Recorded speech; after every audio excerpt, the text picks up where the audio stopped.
Good morning dear students. Today we are doing exercise 2 of chapter 5 on page number 39. Write T for true and F for false for the following statements. Students, जो हमारे sentence right है उसमें हमें T right करना है और जो sentence हमारे फॉल्स है उसमें हमें F राइट करना है. So let's start students.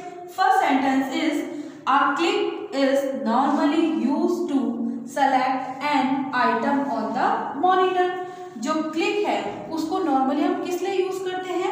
Monitor पे हमारे आइटम को सेलेक्ट करने के लिए. तो ये हमारा आंसर क्या है? ट्रू. तो हमने यहाँ पे क्या राइट करा? T.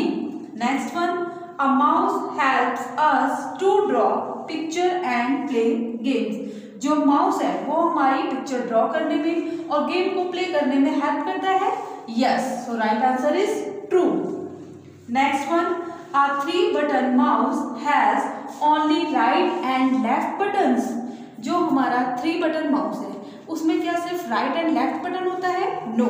So right answer is F. तो हमने यहाँ पे क्या राइट कर दिया? F. Next and last, when you move an item holding the left mouse button pressed is called dropping. जब हम माउस के लेफ्ट बटन को होल्ड करके रखते हैं तो मूव करते हैं तो उसको हम ड्रॉपिंग बोलते हैं? No. So right answer is F. हमने यहाँ पे एफ राइट कर दिया. Clear students? आपको एक्सरसाइज 2 पेज नंबर 39 से अपनी बुक में फिल करनी है. Thank you and have a nice